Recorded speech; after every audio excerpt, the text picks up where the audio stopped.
Hello viewers, welcome to the maiden episode of Stories from the Field. My name is Bature Habila, and on Stories from the Field, we take a deep dive into the heart of our mission engagements across our EMS mission fields across Nigeria. And today, we are going to cast the spotlight on one of our mission stations in Ponyan, DCC. Stay tuned for what is to come. Now imagine a community where clean water is a luxury. Children walk miles to fetch water that isn't even safe to drink. EMS of Equa changes their story. We drill wells and boreholes and distribute water filters, turning the dreams of safe, clean drinking water into a reality.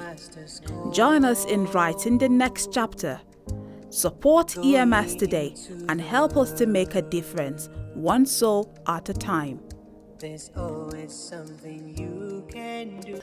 Welcome back from the break. Now let us take a walk to this EMS mission field in Ponyan, DCC, as we bring you up close and personal with our mission engagements in Ayede mission field, Ponyan, DCC.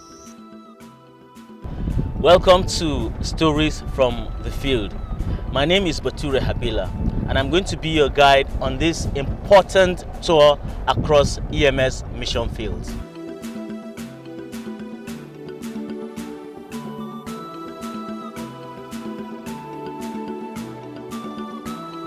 So we have just arrived at our first mission station. Now we are right here at the outskirts of the village, and the pastor of the church, the missionary, Pastor Simon Yahaya, we're waiting for him to come and lead us into his mission field. You're welcome, sir. Thank you very much. You're welcome. I hope you and your family and your members are doing well. Wow, we're doing well.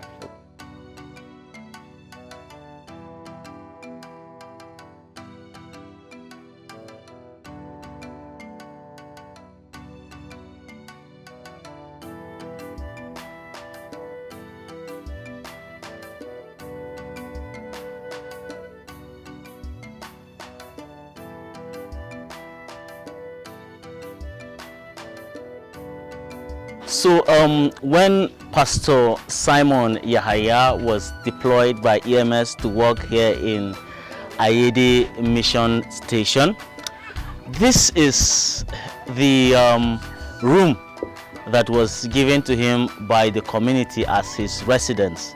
It's a mud block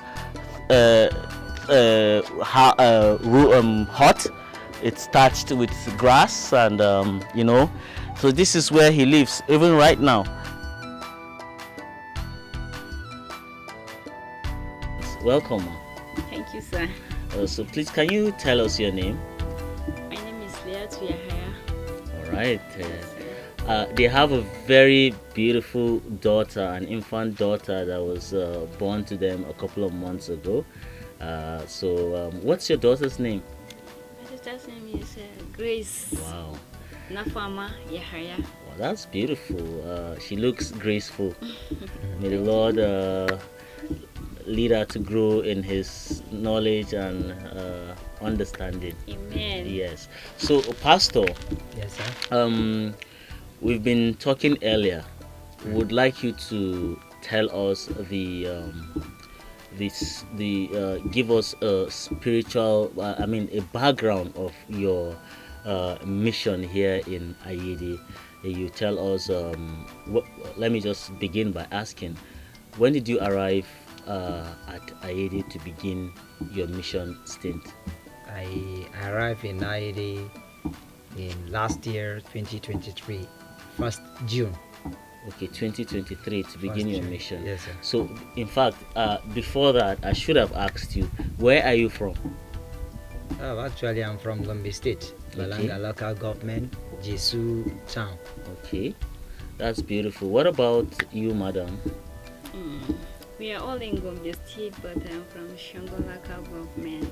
Okay. Yeah. All right.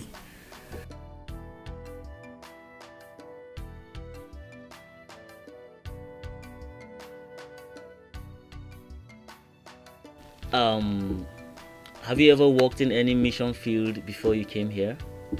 No.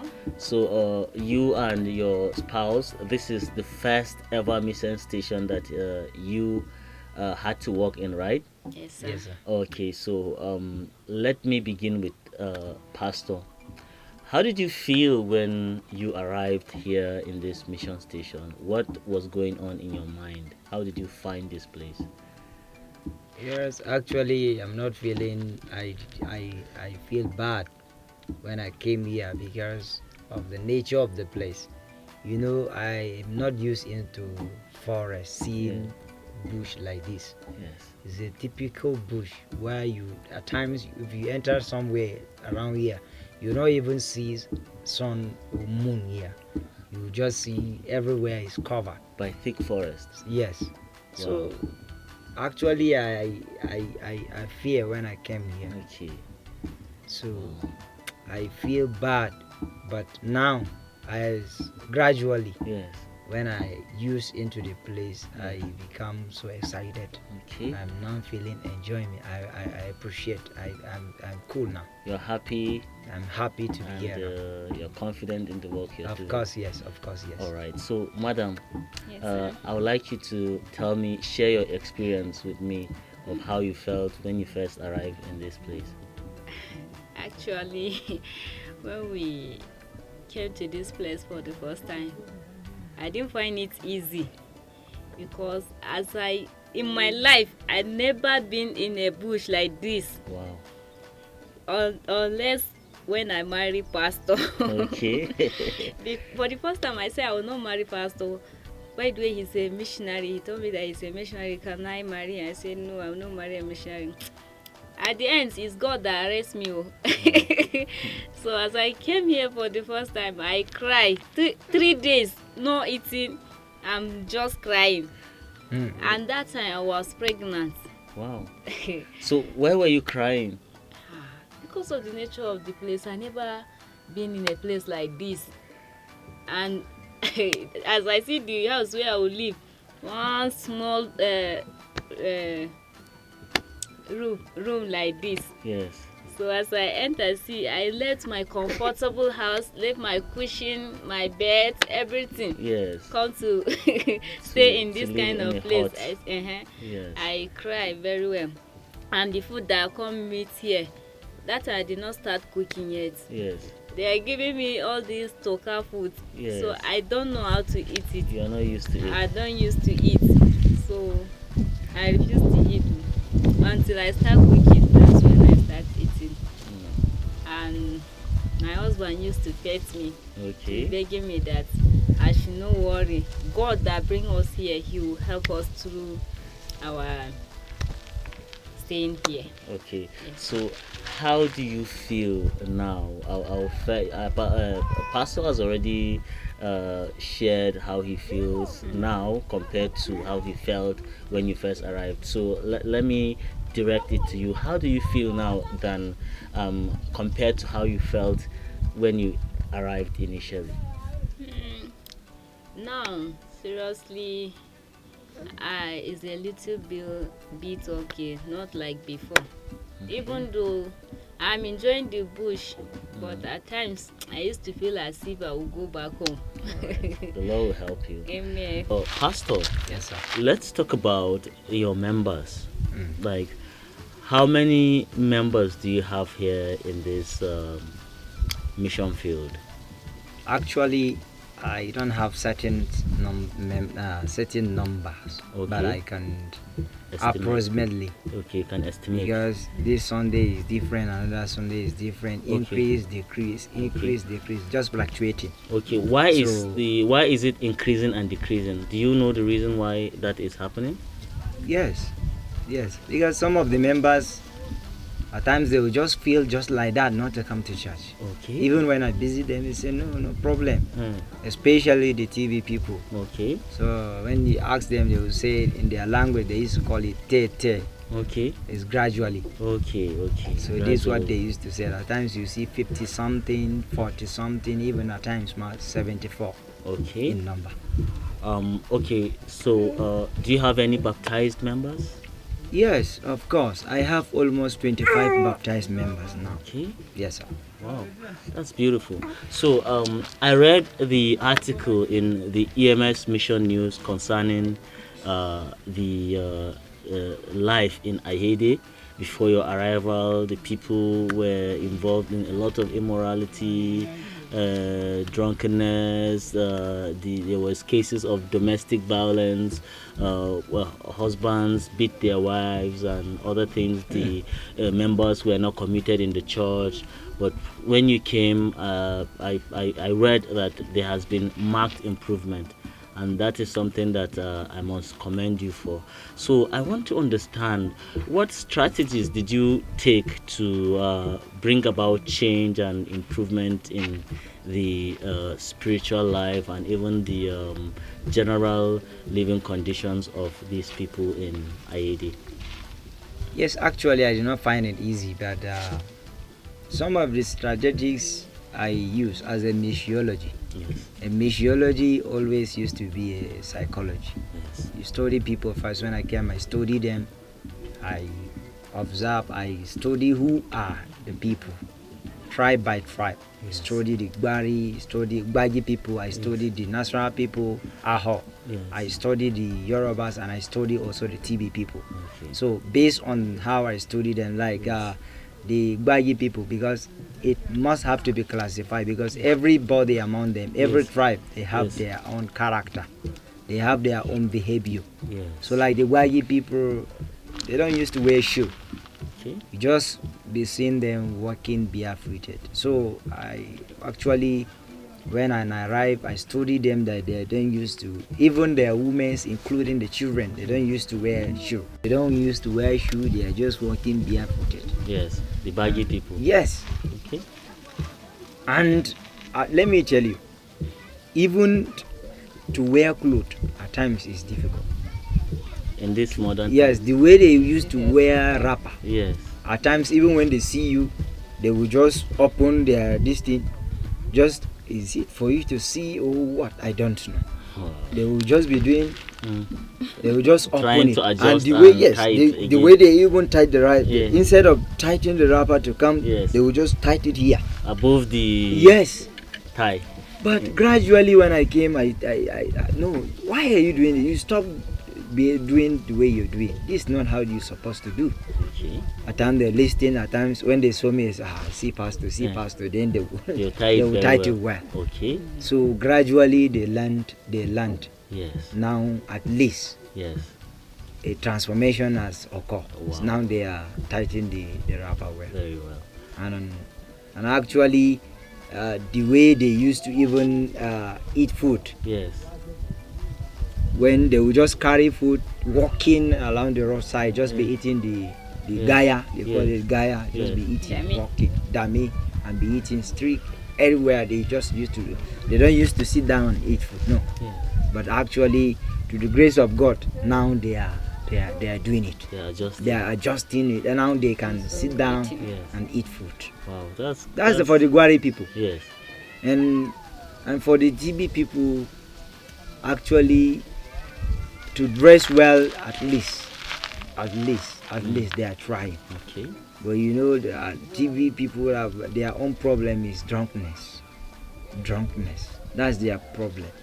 They will drink and even sleep where they have drunk. Mm. So actually, gradually, I was been teaching them, following them, teaching them. Even when they saw us, when they saw me, even when I'm not around, they say, "Pastor is coming." They will just hide it, Okay. hide the bottle. cigar. They call it cigar. Yes. That cigar, they call it Yes. cigar. They will hide it or hide kakaraka. They Okay. call it yahoo. Gin. Yes. Okay. So they will just hide it. Okay. Yeah. No, pastor, we don't want pastors to see us. At times, even when I come and arrest them, saw them Yes. taking it, they will say, "Hey, Meshago, I beg, give pastor cock." Who ask pastor what he Yes. wants to take? Oh, fearless. Oh, Yeah. Then they will give me the fearless. Is it to bribe me? Or I don't know. So actually, Yeah. gradually, I began to teach them. Yes. I say I used to visit them. All this drunkenness is at times no. Many of them stopped. Many of them. In fact, the last year baptism, that is one person that let me tell you, the time that I came is there is no way fighting will occur that time, and you will not hear his name. Okay. Anytime you hear his name, fighting. Always involved. Yes, always in fighting. Wow. But when I came, I preached to him. There is the guy, accepted Christ. The guy, well, he was baptized. He has family. Wow. He was baptized. He stopped everything. You don't see him fighting. You don't see him drinking anything. Now he just left. He left, and I was calling him. I used to call him, and I used to hear from him that yes, he's doing okay. He did not go back to his former life. Wow, that's good. So that brings transformation. Yes. That brings transformation.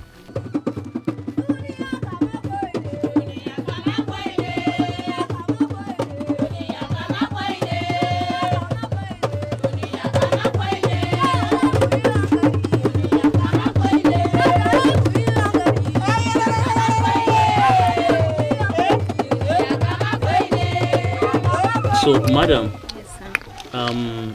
tell us how you have supported your husband in this ministry in dealing with some of all these issues that he has mentioned, and in what ways have you supported him to be very effective in the ministry?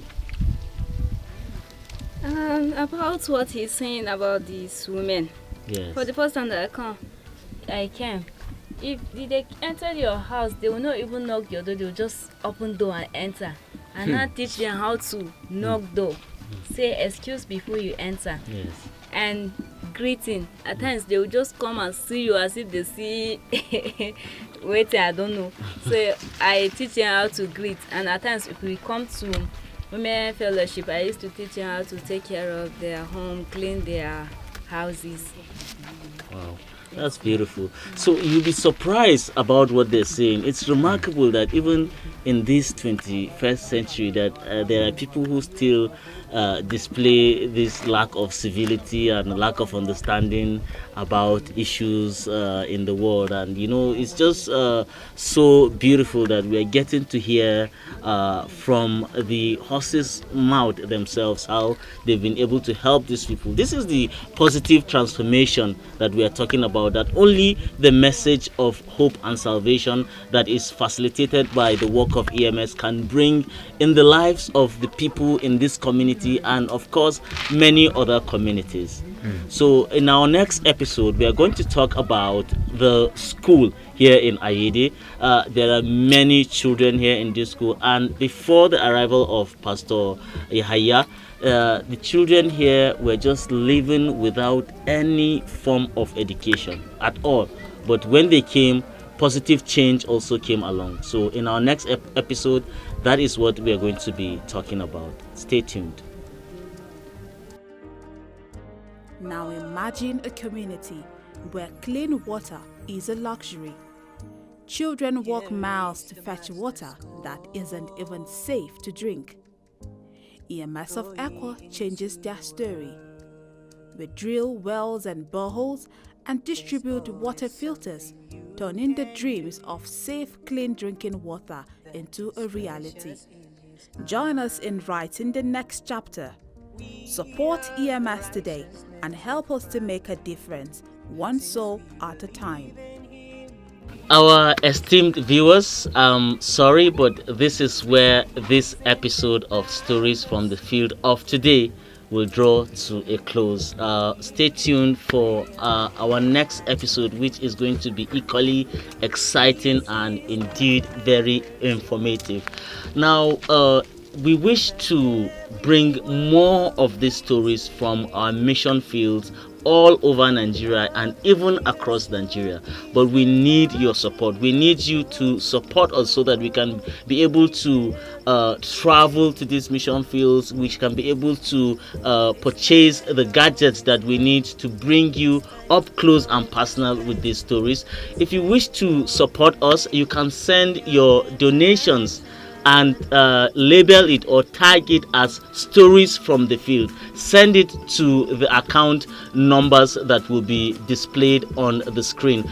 You can also support any project in these mission fields by sending your donations or also contacting the numbers that are displayed on the screen.